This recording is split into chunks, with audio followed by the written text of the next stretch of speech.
네, 시청자 여러분 안녕하십니까. 시사토크 2호 공감 시간입니다. 코로나19의 기세가 좀처럼 꺾이지 않고 있습니다. 3차 대유행이라는 말도 나오고 있는데요. 2021년은 부디 코로나19로부터 안전한 한 해가 됐으면 좋겠습니다. 시사토크 2호 공감 본격적으로 시작해 보겠습니다. 함께할 패널을 소개해 드리겠습니다. 먼저 경북일보 배준수 기자입니다. 안녕하세요. 네, 안녕하세요. 네. 배 기자께서 1년 동안 시사토크 2호 공감의 맏형으로서 이 프로그램 잘 이끌어 주셨다고 평가를 할 수가 있겠습니다. 감회가 새로울 것 같은데요. 한 해를 마무리한 시점에서 감회 소감 한마디 부탁드리겠습니다. 네, 먼저 아쉽다는 말씀을 먼저 드려야 될 것 같고요. 맏형이라고 하지만 2년 동안 프로그램을 이끌어준 그 이주영 기자가 든든하게 받쳐줬기에 이런 좋은 성과를 내는 것 같습니다. 특히나 이 라디오 방송하고 신문 기자로 이렇게 활동을 하다가 이 얼굴이 나오는 TV 세상에 들어왔었는데요. 또 우리 분장 담당하시는 분이 워낙 또 잘 해주셔가지고 화면빨 좋다는 이야기들을 많이 들어서 또 기쁘기도 했습니다. SK 브로드밴드와 1년간 소중한 시간을 또 보내고 이 결실을 맺게 되는데요. 부족했지만 진심을 담아서 세상 돌아가는 이야기들을 전해드리려고 노력했습니다. 앞으로도 또 SK 브로드밴드의 새로운 프로그램이 또 기회로 주어진다면 또 다시 한번 발로 뛰고 싶습니다. 네, 그리고 오늘따라 분장이 되게 잘 된 것 같아요. 네, 마음에 듭니다. 예, 말씀 고맙습니다. 다음은 매일신문의 이주영 기자입니다. 이 기자 안녕하세요. 네, 안녕하세요. 네, 한 달 만에 뵙습니다. 네. 이 기자는 아까 앞서 배 기자 말씀하신 것처럼 2년 동안 이 프로그램을 같이 참여해 네, 주셨습니다. 맞습니다. 소감 한마디 부탁드릴까요? 네, 제가 2년을 했었었는데요. 저는 상대적으로 저연차 기자임에도 불구하고 제가 현장에서 뵀던 개인적으로는 제 선배님들인 분들과 함께 이렇게 1년 동안 방송을 할 수 있어서 또 2년 동안 이 시사토크 2호 공감을 이끌어갈 수 있어서 정말 영광이고 또 기뻤습니다. 아까 이제 배 기자께서 말씀하신 대로 제가 신문 기자다 보니까 저희 시청자분들에게 조금 더 친절하고 알기 쉽게 또 이렇게 전달해 드리려는 노력을 또 나름대로 했는데 지금 돌이켜 보니까 제가 그 역할에 충실했는지는 조금 의문이 생기는데요.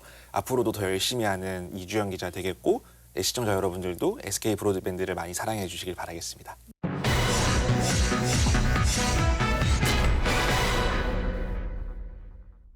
네, 오늘의 첫 번째 주제는 기초의회의 부끄러운 민낯입니다.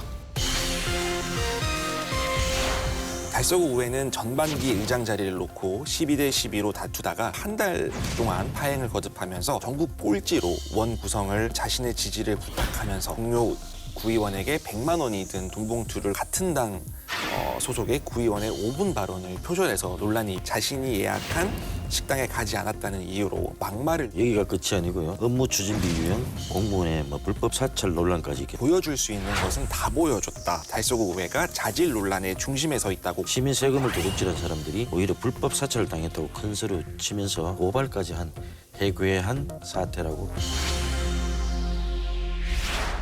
달서구 의회가 지난 12월 1일이었습니다. 김인호 의원을 제명하기로 의결했는데요. 구의회를 출입하는 인터넷 언론사 여기자에게 입에 담지도 못할 원색적인 성희롱 발언을 하고 또 동료 여성 구의원들이 공천을 받기 위해서 부적절한 행동을 했다는 식으로 발언을 한 의혹을 받는 김 구의원인데요. 검찰에 고소를 당하기도 했습니다. 지역민과 가장 가까운 곳에서 소통하고 또 풀뿌리 민주주의를 실천하겠다고 자처한 기초의원의 민낯입니다. 대구 기초의회의 부끄러운 민낯을 낱낱이 들여다보고 해결책을 모색해보는 시간 가져보도록 하겠습니다. 자, 먼저 배 기자, 달서구 의회 부끄러운 민낯. 이건 김민호 의원뿐만 아닌 것 같아요. 네, 2018년 7월 출범한 8대 의회 기초의회에 대해서 이제 설명을 하고 넘어가는 게 맞을 것 같습니다. 이 8대 기초의회는 이 구의원들의 자질 논란으로 늘 얼룩져 왔습니다. 이 출범 이후부터 뇌물 공여, 공직선거법 위반, 업무 추진비 유용, 음주운전은 기본이고 성희롱 의혹까지 각종 법 위반과 이 논란이 일면서 서로가 고소 고발하는 이 사태까지 나아가는 실정입니다. 그래서 대구 참여연대, 대구 의정참여센터를 비롯해서 지역의 5개 시민사회 복지단체 대표들에게 최근 2년 사이에 그 기초의회 곳곳에서 발생한 각종 논란 가운데 어떤 것들이 있냐라고 이렇게 물어봤더니 일탈 수준이 이제 가장 심각한 사례를 이제 지목을 해줬습니다. 네, 달서구 의회에 대해서는 보여줄 수 있는 것은 다 보여줬다고 평가했습니다. 시민단체 5곳 중 3곳이 달서구 의회가 자질 논란의 중심에 서 있다고 꼽았는데요. 특히 자정 노력이 없는 무책임한 모습까지 보여 지방의회에서 드러날 수 있는 민낯을 낱낱이 보여주는 대표적인 사례였다라고 뽑은 것입니다. 달서구 의회는 전반기 의장 자리를 놓고 12대 12로 다투다가 무려 한 달 동안 파행을 거듭하면서 전국 꼴찌로 원 구성을 한 기초의회로도 이름을 알렸습니다. 또 한 달여 동안 감투 싸움을 벌이는 과정에서 뇌물공여죄가 발생하기도 했는데요. 김하덕 구의원은 자신의 지지를 부탁하면서 또 동료 구의원에게 100만 원이 든 돈봉투를 건넨 사실이 인정이 돼 또 500만 원에 달하는 벌금을 선고받았었습니다. 지난해에 홍복조 구의원은 또 같은 당 소속의 구의원의 5분 발언을 표절해서 논란이 일기도 했는데요. 또 안대구 구의원은 동료 의원의 폭로로 자신이 예약한 식당에 가지 않았다는 이유로 막말을 일삼았다는 논란도 번졌었습니다. 네. 여기가 끝이 아니고요. 달서구에는 업무 추진비 유형, 공무원의 불법 사찰 논란까지 계속되면서 이 소란은 아직까지도 끊이지 않고 있습니다. 업무 추진비 유형을 한번 살펴보면요. 지난 7월에 예산결산 특별위원장을 맡은 의원들과 전반기 부의장 등 그 더불어민주당 소속 구의원 4명이 업무 추진비를 부당하게 사용했다는 의혹에서 시작됐습니다. 민주당 소속 이신자 구의원은 이것 때문에 기소돼서 당선 무효에 해당하는 벌금 100만 원, 김귀하 구의원은 벌금 80만 원을 선고받았습니다. 김정윤 구의원도 이 당선 무효에 해당하는 벌금 100만 원을 1심에서 선고받았는데요. 이 100만 원 이상 이 형이 최종 확정이 되면 의원직을 잃을 상황까지 가게 됩니다. 하지만 민주당 소속 구의원들은 업무 추진비 요인과 관련해서 공익 제보자가 불법 사찰을 했다라면서 오히려 의회 소속 공무원 3명을 업무상 비밀 누설 혐의로 대구지검 서부지청에 고발하게 됐습니다. 시민단체들은 이 사태를 보고 시민 세금을 도둑질한 사람들이 오히려 불법 사찰을 당했다고 큰 소리 치면서 이 고발까지 한 해괴한 사태라고 비판하고 있습니다. 네, 달서구 의회를 중심으로 좀 이야기를 들어봤는데 대구적 시민사회단체 5곳 중에 2곳은 가장 자질이 의심스러운 인물로 서구의회 네. 민부기 의원을 꼽았다고 하더라고요. 네, 이분도 좀 유명하신 분인데요. 민구 의원은 지난해 8월 민간업자를 통해서 서구의회가 기부 체납 받아서 설치해 주는 것처럼 속여서 본인의 아들이 다니는 초등학교에 1,200만 원 상당의 공기청정 기능 환기창을 설치한 혐의로 기소됐습니다. 당선 무효에 해당하는 벌금 500만 원을 선고받았습니다. 또 SNS에서 특정 기자를 비하하고 또 서구청 출입 기자들의 개인 정보가 담긴 사진을 SNS에 공유를 하거나 특히 이제 여성 기자들의 얼굴을 평가하는 등 약간 조금 성희롱적 발언들도 일삼았던 것으로 기억을 하고 있는데요. 그러니까 이런 악행을 조금 자행을 했었고요. 또 서구청 공무원의 동의를 얻지 않은 채 페이스북 방송을 하면서 이 공무원들의 얼굴이 노출이 되거나 그 방송 앞에서 공무원들에게 호통을 치는 등 갑질하는 모습이 그대로 또 노출이 돼서 또 물의를 빚은 적도 있습니다. 지난 6월과 9월에는 서구의회로부터 2차례 출석 정지, 30일 징계를 받았고 또 민주당에서도 제명됐다고 합니다. 급기야 지난 12월 7일 서구의회가 민 구의원을 제명 의결했습니다. 네, 이 민부기 의원이 이제 더불어민주당 소속인데 네네. 같은 구의회 안에서도 제명 의견을 낸 사람이 또 같은 당 의원이라고 하더라고요. 어떤 네. 같은 당에서도 그런 평가를 받은 것 같습니다. 달서구 의회 또 서구의회 이야기를 들어봤는데 배 기자, 다른 의회에서도 이런 문제가 있죠? 네, 있습니다. 그 전에 이제 민부기 구의원은 민주당에서 이 제명이 돼서 무소속 상태로 있다가 제명된 것으로 제가 네. 알고 있습니다. 이제 중구의회로 한번 가보면요, 이 신범식 구의원이 이 당선 1년 만에 새마을금고 이사장 선거에 나가서 시민단체로부터 비판을 받았습니다. 지방의원은 지방자치법에 따라서 겸직이 금지되어 있는데요. 신범식 구의원이 새마을금고 이사장이 되면 구의원직에서 물러나야 하는데 시민단체는 이 무책임한 행동이라고 지적했습니다. 이 강금수 대구 참여연대 사무처장은 이렇게 지적을 했습니다. 이 새마을금고 이사장이 당선되면 연봉 1억 원의 이 혜택을 누리고 또 당선이 안 되면 구의원을 그대로 하겠다는 심보는 해당 의원에게 투표한 유권자를 우롱하는 처사이고 정치 윤리상 다시 일어나서는 안 될 일이라고 지적했습니다. 동구로 가보면요. 지난 7월 후반기 의장단 선거를 앞두고 동료 의원들에게 돈 봉투와 같은 금품을 제공했다는 의혹이 불거졌습니다. 경찰은 동료 의원과 주변인 등을 상대로 조사를 벌여서 비구의원을 뇌물 공여 혐의로 재판에 넘겼지만 비구의원은 혐의를 완강하게 부인하고 있습니다. 좀 특이한 내용이 있는데요. 이 북구청 노조가 6급 이하 공무원을 대상으로 이 설문조사를 했는데요. 이 일부 구의원들 뭐 4명까지 리스트가 나오긴 합니다. 필요 없는 자료를 요구를 하기도 하고 은행에서도 불편함을 느끼게 하는 등 이 북구의 일부 4명 구의원의 갑질과 부당 행위를 근절할 방안을 마련해 달라고 노조에 간곡하게 호소했다는 게 좀 특이합니다. 네. 신범식 의원 이야기를 들어보니까 지금 뭐 대구시 의회에 계시는 모 의원도 자신의 지역구에서 그 새마을금고 이사장에 출마를 한다는 소문이 파다했었거든요. 그래서 언론에서 이렇게 막 지적을 하면서 출마를 결국은 포기했는데 구의원을 하다 보면 그런 또 유혹도 있을 수밖에 없는 것 같아요. 그러니까 저희 기자들이 이제 구의원 뭐 특성상 이제 구의원 분들이나 시의원 분들을 자주 마주칠 수밖에 없었는데 뭐 달서구 의회 같은 경우에도 예전에 또 달서구청장 막말 사건에도 논란이 일지 않았었습니까? 네.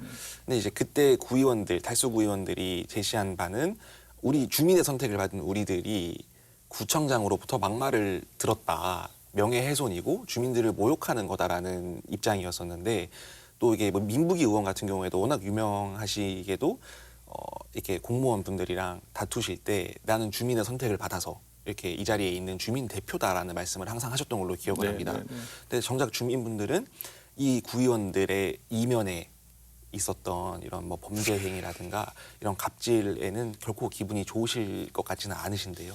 주민에게 선출했으면 주민의 대표이긴 맞지만 그에 맞는 자질과 역량을 갖춰야 되는데 그렇지 못한 분들이 없지 않아 있는 것 같습니다. 그러니까 대구 기초의회의 민낯을 이렇게 들어보니까 참 답답한 마음이 들 수밖에 없는데요.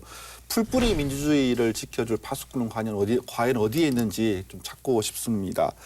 자, 이 기자, 지금의 상황을 좀 바꿔놓을 수 있는 그런 해법 같은 게 있을까요? 네, 시민사회단체와 전문가들은 지방의회를 바로 세우기 위해서는 공천 제도를 개선해야 한다고 입을 모았습니다. 정당의 공천 과정에서 후보자를 면밀히 검증해야 한다는 것인데요. 지방의원을 공천한 정당의 책임 있는 자세도 요구됩니다. 전국 동시지방선거에 전면 공천제를 허용하는 나라는 사실상 우리나라가 거의 유일한데요. 지역 시민사회단체는 정당의 공천 과정에서 후보자를 철저히 검증해야 한다고 말했습니다. 지방의회는 국회의원이나 중앙정부에서 벗어나서 실질적인 지역의 일꾼을 뽑는 만큼 공천 과정에서 검열이 보다 엄격해야 한다는 뜻입니다. 결론은 정당은 공천을 받을 후보자를 철저히 검증해 지역 주민이 믿을 수 있는 후보를 내세워야 하고 부패나 비리 등 후보자나 당선자의 과실이 있다면 정당이 또 책임지는 자세도 필요하다는 것입니다. 네. 이 공천 과정을 살펴보면 이해가 되는 부분이 있습니다. 총선이나 지방선거 때 이 정당의 선거를 돕거나 인맥을 통해서 추천 인물이 거론되는 경우가 많습니다. 사정이 이렇다 보니까 지방의원들은 국회의원들의 지역구를 관리하는 일종의 이 조직 관리원 내지는 이 머슴 형태를 보이고 있습니다.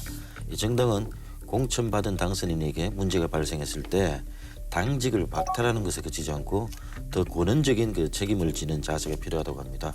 지방의원들이 자신의 역할과 규범을 잘 지킬 수 있도록 이 정당이 지원해야 한다고 전문가들은 이 한 입으로 지적하고 있습니다. 이런 시스템을 모르는 시민들은 그렇게 생각할 거예요. 국회의원 선거 때마다 그 국회의원 후보 주변에서 기초의원들이 같이 운동을 하는 것을 이해를 못 하시는 분들이 많이 있더라고요.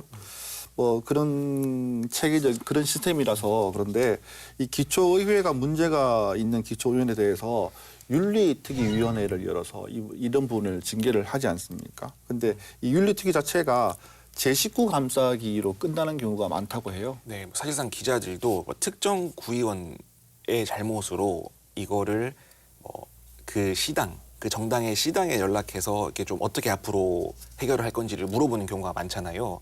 근데 그랬을 때마다 제가 느낀 것도 구의원의 잘못을 어떻게 조금 하겠다, 어떻게 좀 자정을 하고 어떻게 노력을 하겠다라는 것보다는 네, 엄청 감싸는 듯한 느낌을 받은 적이 굉장히 네, 많았거든요. 네. 그러니까 강금수 대구 참여연대 사무처장은 지방 의원의 갑질이나 비리 등의 문제가 불거졌을 때 의회 차원에서 징계를 내릴 방안은 윤리특별위원회에 해부하는 방법이 사실상 유일한데 이 윤리특위가 모두 같은 지방 의원으로만 구성돼 있다 보니까 또 제대로 된 징계가 불가능하다고 지적했습니다. 이에 대한 해법으로는 윤리특위에 외부 인사가 참가하거나 또 민간위원으로 구성된 윤리심사 자문위를 설치하는 방안을 제시했는데요.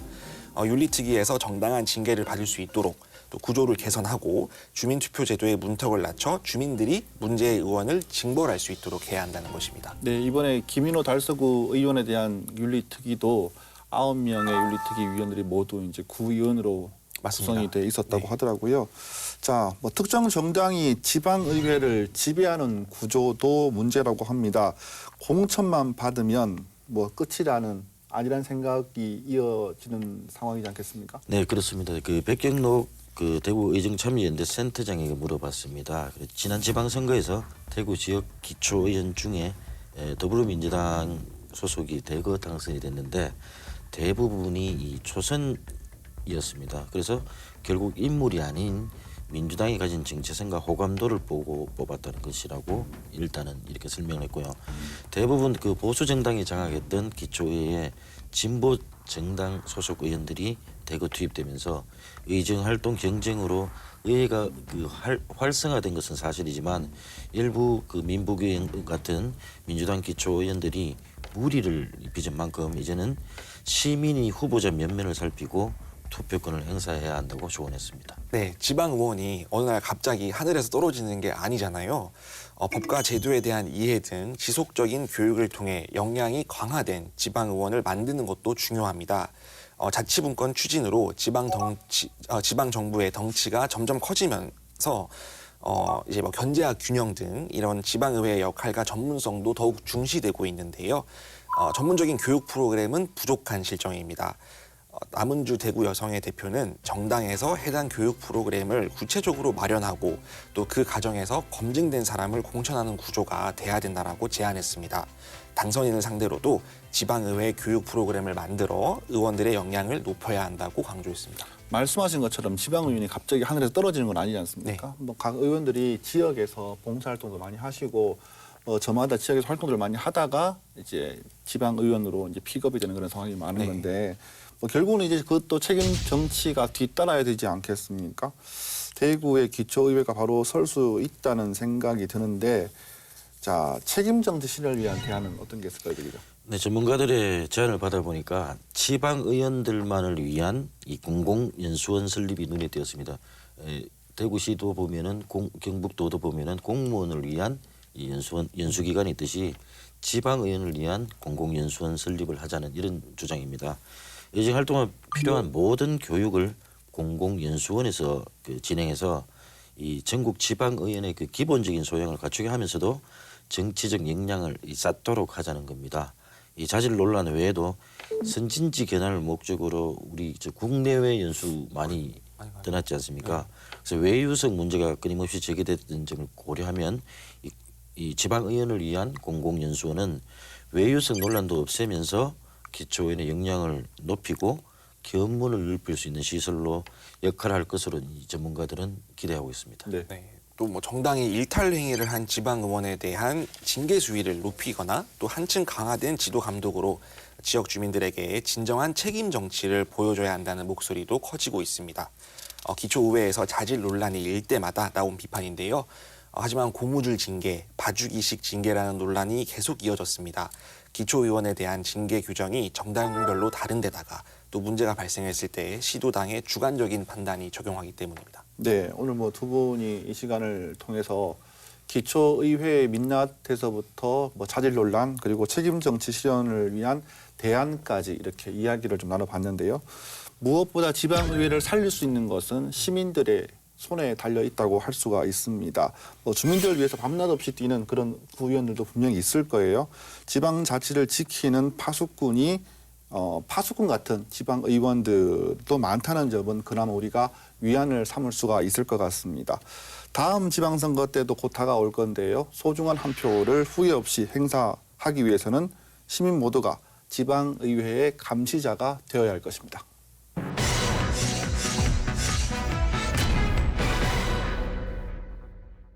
네, 다음 소식은 달성군 구지면의 LNG 복합화력발전소 건립을 둘러싼 갈등 소식입니다. LNG 복합화력발전소 건립으로 달성군이 시끌시끌. 대구 국가산단 2단계 부지에 2024년 12월 준공할 계획으로 예비 타당성 조사를 마쳤습니다. 예정 부지의 반경 5km 내에 부지면 유산리 등 주거 지역이 있는 데다가 분양을 앞둔 아파트도 있어서 환경 오염을 우려하는 목소리가 화력발전소 건립 예정 부지 반경 10km 내에 우포늪 상단이 위치하고 있습니다. 발전소의 오폐수나 질소 산화물이 이 빗물에 섞이면 환경에 아주 민감한 곤충들은 영향을 받을 수밖에 없다고. 시와 한국남동발전이 사업을 밀어붙일 경우에는 지역민들은 온몸을 바쳐 반대 투쟁에 나서겠다라고. 네, 대규모 주거 단지가 건립 중인 대구 달성군 구지면 군가산업단지 2단계 부지에 LNG 복합 화력발전소 건립이 예고되고 있습니다. 관련해서 민원이 빗발치고 있다고 하는데요. 특히 이 LNG 복합 화력발전소 건립 예정 부지는 람사르 협약에 가입돼 국제적으로도 보호를 요하는 우포늪과도 멀지 않다고 합니다. 이에 대해서 이야기를 나눠보겠습니다. 자, 배 기자, 네. 뭐 어떤 부분이 좀 많이 갈등이 되고 있습니까? 네, 요즘 그 LNG 복합 화력 발전소 건립으로 달성군이 그야말로 시끌시끌한데요. 이 한국 남동발전이 이 기존의 그 폐쇄 단계에 접어들은 경남에 있는 삼천포 화력 발전소 3, 4호기를 이 대체하기 위해서 새로운 그 LNG 화력 발전소를 대구 국가산단 2차 산단 부지에 건립하려고 애쓰고 있으면서 이렇게 시끌시끌해지고 있습니다. 네, 남동발전은 이제 구지면 대구 국가산단 2단계 부지에 건립을 예고했는데요. 2022년에는 착공해서 2024년 12월 준공할 계획으로 지난해 12월에 이미 예비 타당성 조사를 마쳤습니다. 현재는 주민 동의와 산업부 승인 절차 등이 남아 있습니다. 작년인가요? 뭐 최근에는 이제 달서구 성서공단 성서산업단지 안에 열병합 발전소 건립을 두고 또 많이 시끄러웠는데 이번엔 달성군에 있는 달성군 구지면에 있는 LNG 복합화력 발전소 건립 소식 같은데 발전소 규모가 어느 정도 되는지 궁금한데요. 네, 아까 말씀드린 것처럼 그 대구의 그 LNG 발전소는 이 삼천포 화력 발전소 3, 4호기가 이 노후화돼서 폐쇄 예정이기 때문에 이 대체하기 위해서 추진하고 있는데요. 이 기존 화력 발전소가 노후했을 뿐만 아니라 이 정부의 8차 전력 수급 기본 계획 사항에도 보면 LNG 발전 전환 대상에 포함돼서 2023년 3월 폐쇄될 예정입니다. 그래서 남동발전은 지난 6월 이사회를 열고 이 대구 복합발전 사업 건설 기본 계획을 확정지었고요. 이후에 구지면 대구 국가산업단지 4만 4천 평 정도 공간에 설비 용량은 1200메가와트급으로 총 사업비 1조 3,807억 원이 투입되는 규모로 이제 진행이 되고 있습니다. 문제는 해당 지역에서 주민들이 뒤늦게 이 사실을 알고 거세게 반대하고 있다는 점입니다. 예정 부지의 반경 5km 내에 구지면 유산리 등 주거 지역이 있는 데다가 또 국가산단 앞에 분양을 앞둔 아파트도 있어서 사업 철회를 요구하는 주민들의 목소리가 커지고 있습니다. 네, 달성군은 이제 10년 전까지만 해도 읍 단위가 이제 화원, 현풍, 다사읍 세 군데밖에 없었는데 뭐 달성군이 눈부신 발전을 하면서 옥포 또 유가 뭐 이런 데가 읍 단위가 승격이 됐다고 하더라고요. 이제 면 단위는 뭐 구지면, 합의면, 가창면 정도 세 개가 남아 있는 것 같은데 그러면서 달성군은 특히 이제 현풍, 유가를 중심으로 해서 20, 30대 인구가 많이 몰려들고 있는 신도시입니다. 많은 주민들이 이곳에 화력발전소가 생긴다는 것 자체를 모르고 있을 것 같은데 어떻습니까? 네, 구지면 주민은 해당 사업에 대한 예비 타당성 조사를 마치고 나서야 이 발전소가 건립된다는 사실을 뒤늦게 알았다고 합니다. 그래서 지역 주민 50여 명이 지난 5월 25일 구지면 사무소에서 LNG 복합화력 발전소 건립 이 반대 추진위원회 발대식을 갖고 또 한 달 뒤에는 임원진 구성을 마치는 등 건립 반대 활동을 본격화한 실정입니다. 이 남동발전 측이 주민의 동의 없이 그 발전소 건설에 대한 예비 타당성 조사를 마치고 나서야 주민 접촉을 시도했던 탓입니다. 네, 주민들은 계획과 원칙에도 없는 발전소 건립을 추진하면서 주민과 한마디 상의 없는 것 자체가 문제다거나 또 LH가 이제 이 부지의 땅 주인이거든요. 이 한국토지공사는 땅을 수용하면서 협조를 구했지만 주민을 위한 일자리는 발전소 경비가 고작이고 차라리 오염되지 않는 산단을 원한다면서 또 굳이 지역민들은 온몸을 바쳐 반대 투쟁에 나서겠다라고도 목소리를 높였습니다. 곽영규 규지면 이장협의회장은 주민 반대가 심해 지난 5월 등 2차례 열린 설명회가 무산됐다. 또 지난달 진행한 설명회에 참석한 구지면 주민도 3-4명밖에 되지 않았다며 다음 달 말 입주를 앞둔 인근 아파트 주민 대부분은 발전소가 지어지는 사실조차 모르고 있다라고 밝히기도 했습니다. 네, 재작년에 그 성서 산업단지 하나인 열병합 발전소도 인근 주민들이 발전소가 생긴 것 자체를 모르고 있다가 뒤늦게 알게 돼서 문제가 됐었거든요. 제가 이제 구지면을 이렇게 다니다 보면 근처에 아파트, 대단지 아파트가 많이 생기고 있더라고요. 좀 전에 말씀을 해주셨는데, 자, 배 기자가 이곳에 공급되는 아파트 주택의 규모가 얼마큼인지 설명을 좀 해주실래요? 네, 현재 국가산단 1단계 부지에는 단독 주택과 공동 주택이 한 6천여 가구가 분양을 앞두고 있습니다. 2단계 부지에도 이 4천 가구 정도의 주거 단지가 조성될 예정입니다. 이 한국토지주택공사에 따르면 이 발전소를 건립하려는 부지는 애초에 주거 단지, 공장 등이 들어설 용도로 조성이 됐는데요. 별도의 용도 변경을 거쳐서 발전소 건립이 확정되면 입주업체나 그 주거단지에서도 민원이 발생할 것으로 보입니다. 네, 만약 시와 한국남동발전이 사업을 밀어붙일 경우에는 주민들은 집단행동도 불사하겠다라는 입장인데요. 지난 7월에 구지면 국가산단 아파트 분양권을 매입한 A씨도 이 중 한 명입니다. 이 A씨는 내년 7월에 입주할 예정인데요. 사실 구지면이 이게 아파트 가격이 굉장히 저렴합니다. 대구 도심에 비해서. 그래서 많은 20, 30대 젊은 신혼부부나 청년들도 이사를 하는 것 같은데요. 그도 이제 이 중 한 명이었습니다. 지금 아들이 돌 정도가 지났고요. 그러니까 워낙에 비싼 대구 도심 아파트 가격을 메꿀 수가 없어서 구지면으로 입주를 하기로 예정을 했는데 교통은 불편하다 치더라도 이렇게 아무래도 구지면이 공기가 좋잖아요. 대구에 비해서. 그래서 자녀도 잘 키우고 그래도 숲세권에다가 또 공기도 좋아서 잘 살 수 있겠지라고 희망에 차 있었던 찰나에 입주권을 사고 난 뒤에 이 화력 발전소가 들어온다라는 소식을 들었던 겁니다. 그래서 그는 이제 미세먼지나 공기질 또 대기 속의 화학 물질 배출 같은 것들은 지금 내 입장에서는 굉장히 예민한 문제들인데 이렇게 화력 발전소가 들어온다는 걸 뒤늦게 알고 나서 적극적으로 대응을 하려고 한다라고 밝히기도 했습니다. 저도 이제 이 기자 말에 공감하는 게 구지에는 공립 유치원 한 군데가 있습니다. 네. 그 유치원이 30학급이 넘는다고 그래요. 대구는 물론이고 전국에서도 그만큼 큰 유치원을 찾아볼 수가 없다는데 그만큼 구지면에 젊은 부부들이 많이 산다는 것을 의미를 하고 있습니다.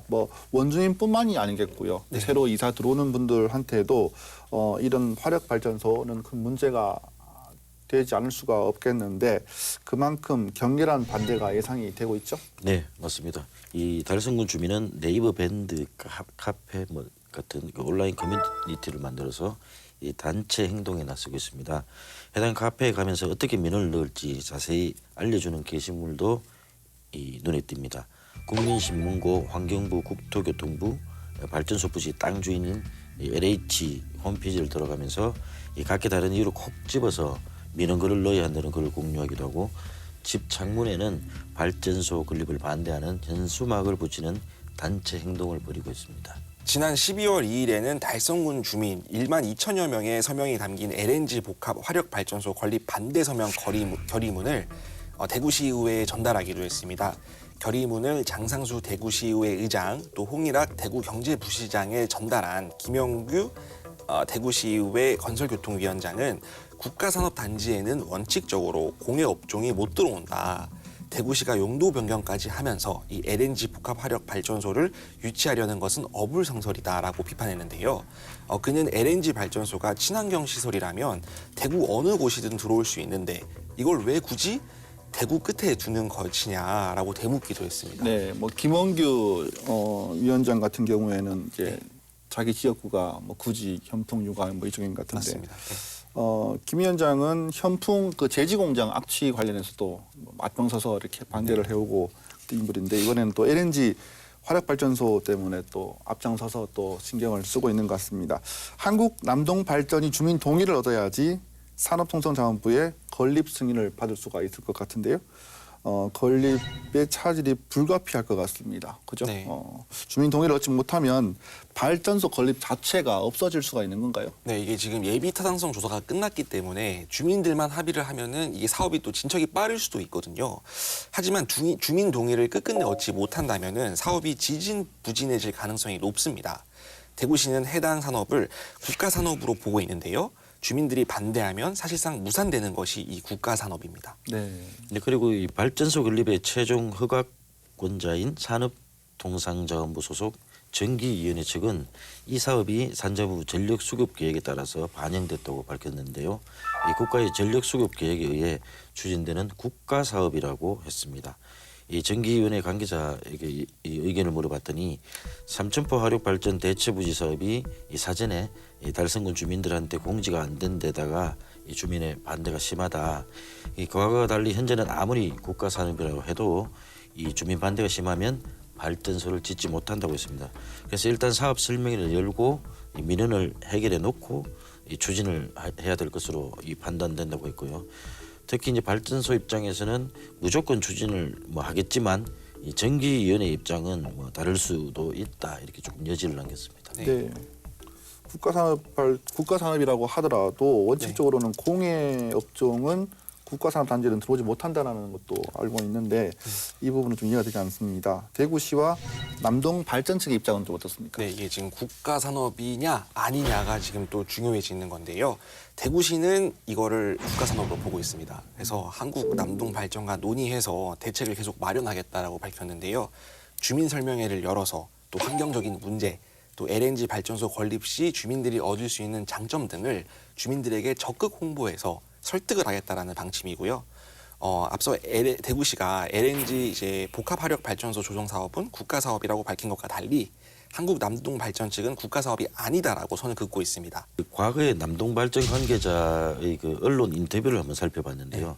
이 전액 민간 자금으로 건설하는 발전소가 정부 사업이냐 이렇게 질문을 해봤더니 이 관계자는 제8차 전력수급계획은 국가 사업인지 몰라도 엄연히 민간 기업이 발전소를 건설한 것은 엄밀히 말해서 국가 사업은 아니다고 밝히기도 했는데요.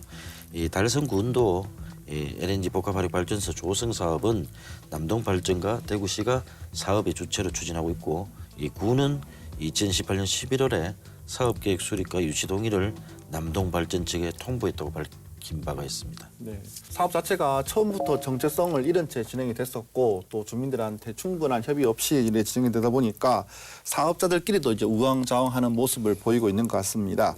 여기에서 환경 이슈가 또 뒤따르고 있다는 사실이 드러나고 있는데요. 화력발전소 건립 예정 부지 10km 이내에 국내 대표 늪지인 우포늪이 자리하고 있다고 합니다. 그래서 논란이 되고 있는데 환경 오염을 우려하는 목소리가 높아지고 있다고 하더라고요. 네, 공교롭게도 이 화력발전소 건립 예정 부지 반경 10km 내에 우포늪 상단이 위치하고 있습니다. 우포늪은 국제적인 늪지 보호 환경 협약인 람사르 협약에도 가입된 국내 최대 규모의 내륙 습지인데요.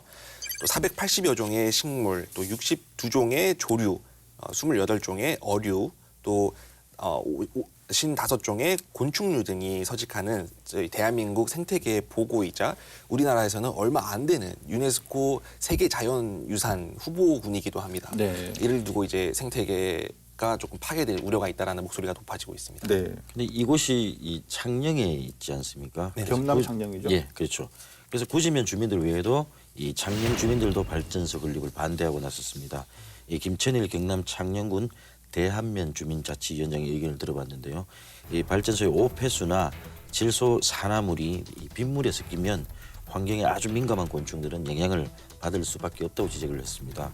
그러면서 우포늪 생태에 변화가 생길 경우 이 어렵게 보건한 멸종 위기종 따오기에도 영향이 갈 위험이 있지만 이에 관련해서 설명회 등의 절차는 여태까지 없었다고 하소연했습니다. 네, 뭐 상황이 이 정도면 사업자 측의 입장이 좀 나올 것도 같은데, 자, 이 기자 한국 남동 발전 측의 의견이 궁금한데요.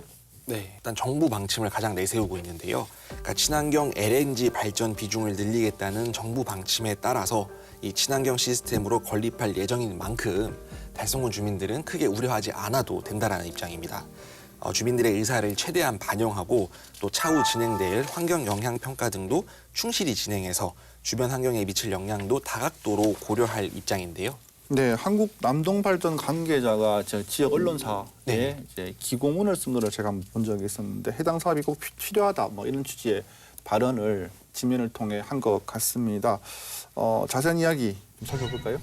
우선은 제가 봤을 때는 이 A 일간지에서는 네네. 이 구주민 주민들의 반발을 다뤘고 또 B 일간지에서는 이 박동규 한국 남동발전 대구 복합건설소장의 이 실명과 그 사진이 담긴 이 특별 기고문을 네. 내서 조금 의아하기도 했었는데요. 네. 예, 이 박동규 소장은 이 기고문을 통해서 이 주민과의 상생 공존을 호소했습니다.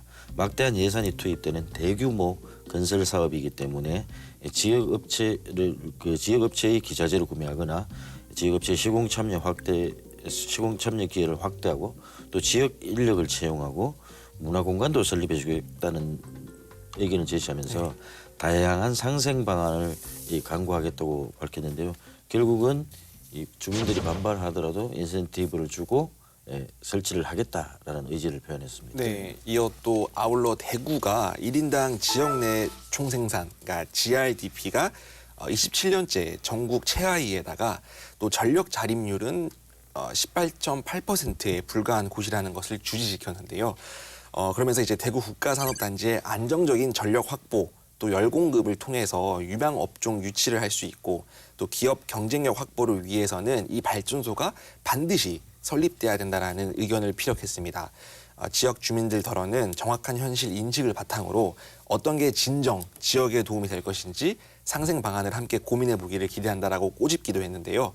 아마 이게 이 기고문이 나가고 나서 이게 달성군 주민분들한테 굉장히 많은 비판을 들었다고는 합니다. 네.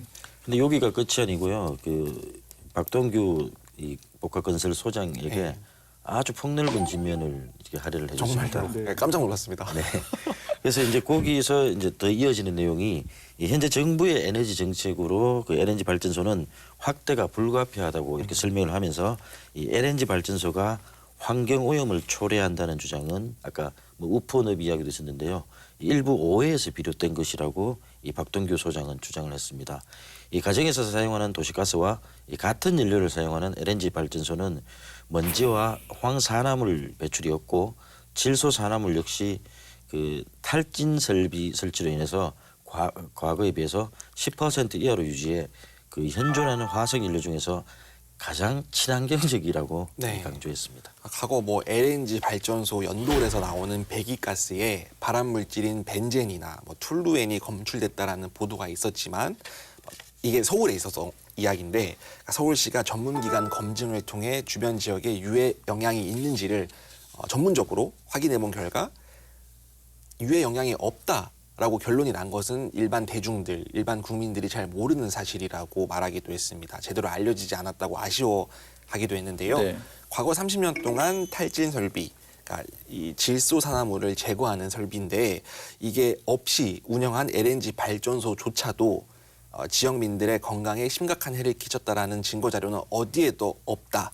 오히려 안정적인 전기와 열 공급으로 주민들의 주거 안정에 긍정적인 역할을 하고 있다라고 아주 강력한 기고문을 썼었습니다. 네, 저 이야기를 들어보니까 성수산업단지 열병합 발전소 그리고 현풍에 있었던 뭐 제지공장 악취 문제도 같이 이제 이야기가 떠오른 것 같은데 LNG 발전소가 친환경 시설이라면 뭐 대구 어느 곳이든 들어올 수 있다는 김원규 대구시 위원장의 말도 기억이 나는 것 같습니다. 남동 발전 측은 안정적인 전기와 열을 공급할 수 있기 때문에 주민들의 주거 안정에 긍정적인 역할을 한다 뭐 이런 입장을 밝혔는데 이 논란 어떻게 마무리될지 끝까지 한번 지켜보도록 하겠습니다.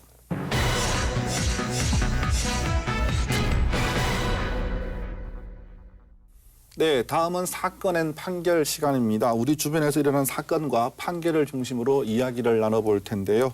자, 첫 번째 판결은 값싼 보증금으로 고급 외제 자동차를 탈 수 있다고 속여서 수십억 원의 보증금을 가로챈 사건을 들어보겠습니다. 자, 배 기자, 이 대업자한테 중형이 선고됐다는 소식이죠? 네. 하나 좀 여쭤보겠는데요. 네. 아주 그 꿈에 그리던 고급 외제차를 보증금 뭐 3천만 원이나 2,500만 원을 내면 1년 동안 탈 수 있다라고 제안을 한다면 어떻게 하시겠습니까? 저는 그 보증금이 없어서 안 되겠는데요. 이 수억원에 달하는 고급 외제 차량을 적게는 이 보증금 1,000만 원, 많게는 5,500만 원만 내면 1년 동안 이용할 수 있다는 조건을 내걸고 20억 원에 달하는 보증금을 받아서 이 가로챈 불법 대여업자에게 이 법원이 중형을 선고했습니다. 자, 사건의 발단부터 한번 살펴볼까요, 이 기자? 네, 30대 후반의 A 씨는 주식 투자 실패로 생활이 궁핍해지자 엉뚱한 계획을 실행합니다. 무등록 수입자 렌트 업자로부터 매달 250만 원에서 700만 원의 고급 외제 차량을 빌린 뒤에 또 보증금 명목으로 목돈을 받고 차량을 대여하는 방식의 불법 차량 대여 사업을 통해 생활비를 벌겠다는 계획이었는데요. 네. 이러한 형태의 차량 대여 사업은 대여 기간이 길어질수록 손해가 발생할 수밖에 없는 구조라서 수익이 발생할 가능성이 희박하고 또 보증금을 받아 생활비와 추가 차량 렌트 비용 등으로 사용할 생각이었기 때문에 애초 약속한 대로 고객들에게 보증금을 돌려줄 수 없는 상황이었습니다. 네, 뭐 사람들 특히 남자들이 이제 그 고급 차량에 대한 로망이 있기 마련인데 일반 소비자들은 이런 A 씨의 계획을 알 수는 없지 않겠습니까? 네, 맞습니다. 그래서 일반 소비자 B 씨가 지난해 3월 이 A 씨에게 전화를 합니다. 고급 외제 차량을 빌리고 싶다는 내용인데요. 그래서 A 씨는 보증금 명목으로 2,500만 원을 내면 1년 동안 차량을 빌려주고 또 반납을 원할 경우에는 이 보증금의 10%만 떼고 언제든지 이 기존 보증금을 돌려주겠다고 유인을 했습니다. 그 소비자 B 씨는 실제로 2,500만 원을 송금했고 이 보증금은 끝내 돌려받지 못했습니다. 2018년 2월부터 지난해 6월까지 이 B 씨와 같은 소비자 등 그 16명이 보증금 5억 9,600만 원을 A 씨로부터 돌려받지 못했습니다. 예, 뭐 6억 원에 가까운 그런 금액이 피해 금액으로 됐는데 범행은 여기서 그치지 않았다고요? 네, A 씨의 범행은 더 과감해집니다.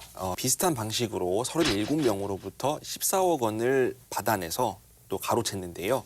그칠 줄 몰랐던 A 씨의 범행은 다수의 피해 신고를 접수한 대구 경찰청 광역수사대에 덜미를 잡혔습니다. 수사를 해보니 A 씨의 범행은 사기 행각으로도 이어졌는데요. 신용 불량 상태였던 A 씨는 2014년 12월부터 2016년 6월까지 렌터카 사업 자금 명목으로 지인에게서 4억 3,900여만 원을 받아서 가로챘습니다. 또 지인의 명의로 구매한 그 시가 1억 8천만 원 상당의 고급 외제차를 또 사서 가로채기도 했는데요. 사건을 수사한 경찰은 고급 외제 차량을 값싼 보증금으로 빌릴 수 있다는 발상 자체가 또 사기범의 표적이 될 수 있다라고 주의했습니다.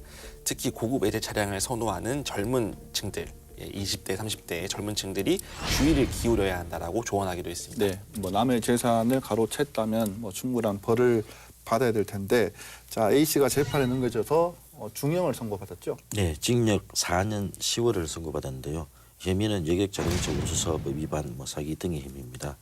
이 재판부는 장기간에 걸쳐서 불법 자동차 대여 사업을 하면서 수익 구조를 제대로 살펴보지 않은 채 무모하게 자동차 시세 대비 아주 저렴한 보증금을 내세워서 고급 외제 차량을 선호하는 피해자들을 유인해서 대량의 피해자를 양산했다고 지적했습니다. 재판부는 종전에도 불법 자동차 대여 사업을 감행하다가 이 집행유예의 관대한 처벌을 받았는데도 다시 범행을 저지른 점을 보면 피고인의 죄책이 매우 중하고 재범 위험성도 우려돼서 장기간 사회에서 격리하는 게 마땅하다고 설명했습니다. 근데 그 양형에서 좀 유리한 정상으로 어떤 점이 창작됐냐면 이 A 씨가 구속돼 있는 동안 이 자진해서 중증 치매 그 수용자를 보살피고 이런 모습을 보여주면서 네. 스스로 이 성행을 개선하려고 노력한 점을 재판부는 눈에 띄게 봤고, 또 하나 이 피고인의 형과 누나가 조심스럽지만 이 선처를 호소하고 있는 점을 이 유리한 사정으로 참작해서 그나마 징역 4년 10월을 선고한 겁니다. 네. 다음 소식으로 넘어가 보겠습니다. 청담동 주식 부자로 알려진 이희진 씨의 부모를 살해하고 또 사체를 유기한 혐의로 기소된 김다운이 1년 6개월 동안 받은 재판을 원점에서 다시 받게 됐다는 소식입니다. 법원이 김다운의 일부 혐의에 대해서 국민참여재판 희망 여부를 묻지 않은 실수 때문에 빚어진 일이라고 하는데요. 대구에서도 법원 실수로 재판이 다시 열린 사례가 있다고 하는데 이 소식은 이 기자가 좀 전해주실까요? 네, 국민참여재판을 전담하는 대구지법 제11형사부의 재판 과정을 먼저 들려드리겠습니다. 코로나19 역학조사 과정에서 교인 명단 일부를 고의로 제외하고 또 방역당국에 제출한 혐의로 기소된 신천지교회 대구 다대오 집화장 등 관리자 8명에 대한 첫 공판이 열린 지난 8월 19일 오전 대구법원 11호 법정입니다. 대구지법 제11형사부 김상윤 부장판사는 신천지 대구교회 섭외부장에게 국민참여재판 희망 의사를 다음 기일에 묻겠다고 했습니다. 첫 공판 당일에 공소장을 받아서 검토할 시간이 충분하지 않았다라는 판단에서였는데요. 국민참여재판을 전담하는 재판부를 이끄는 김 부장판사는 소송 절차 위반을 막기 위한 조치라고 설명했습니다. 네, 정반대 실수가 있었는데 이게 이제 대구지법 상주 지원에서 발생한 사실이 뒤늦게 나타났다고요? 네, 그 전에 하나 말씀을 짚고 가야 되는 게 뭐냐면 이 대구지법 제11형사부는 국민참여재판을 전담해서 다루다 보니까 이 국민참여재판 의사를 묻는 것에서부터 해서 이 절차 위반이 혹시 발생하면 이 재판을 새로 해야 되기 때문에 너무나도 신경을 쓰면서 이 절차를 지키고 있는데 정반대의 모습은 이 대구지법 상주지원에서 발생했다는 건데요. 이 상해치사 혐의로 기소된 피고인이 애초에는 국민참여재판으로 진행하기를 희망한다는 내용이 표시된 그 의사 확인서를 제출했는데도 이 재판부는 통상의 공판 절차로 이 재판을 진행해서 재판을 또다시 해야 했습니다. 피고인이나 또 피해자 유족 모두에게는 아주 고통스러운 시간이 될 수 있습니다. 네, 자세한 이야기가 궁금해지는데 이 기자가 또 저 자세한 사건 속을 한번 이야기를 해볼까요? 네, 일용 노동자인 53살 A씨는 지난해 8월 27일 경북 상주시의 한 식당에서 말을 함부로 한다는 이유로 지인 56살 B씨의 얼굴을 수차례 때려서 바닥에 뒤통수를 부딪히게 했습니다.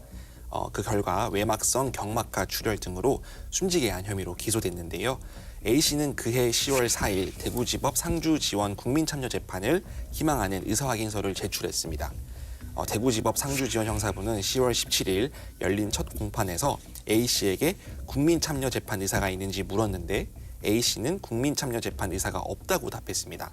그러자 재판부는 일반 재판을 진행한 뒤 그해 12월 12일 A씨에게 징역 6년을 선고했습니다. 네, 재판부가 국민참여재판 의사를 물었고 이 A씨는 없다고 답을 했다고 하는데 언뜻 보면 문제가 없는 것처럼 보이는데요. 네, 그렇게 보이는데요. 이 국민참여재판을 원한다는 서면을 냈고, 근데 이제 재판에서 재판장이 그 국민참여재판을 원하느냐 했을 때 원하지 않는다라고 번복을 했지 않습니까?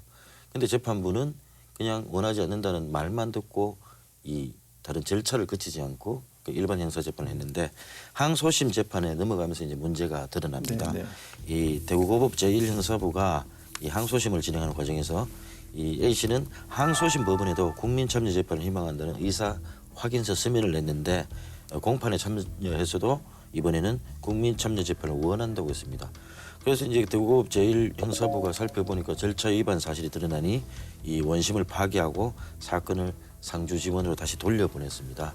A씨가 1심 첫 공판 기일에서 국민참여재판 희망 의사를 번복했다면 별도로 이 국민참여재판 배제 결정이라는 절차를 거쳐야 하는데도 상주지원에서는 어겼다는 이유로 다시 돌려보냈습니다. 네, 재판부에는 피고인의 국민참여재판 받을 권리, 또 법원의 배제 결정에 대한 항고권 등 중대한 절차적 권리를 침해한 것으로 위법하다고 지적했습니다. 그러면서 국민참여재판 제도의 도입 취지나 배제 결정에 대한 즉시 항고권을 보장한 취지 등에 비춰 이와 같이 위법한 공판 절차에서 이뤄진 소송 행위는 무효로 봐야 한다고 설명했습니다. 네. 또 피고인이 원심의 그 첫 공판 기일이 열린 이후에 이 국민참여재판 의사가 없다고 진술해서 이 기존의 의사를 번복했지만 이 피고인은 재공판 기일이 열린 이후에는 종전 의사를 바꿀 수 없다는 이 국민의 형사재판 참여에 관한 법률 위반으로서 위법하게 진행된 이 공판 절차에서 이뤄진 소송 행위에 해당한다고 재판부는 강조했습니다.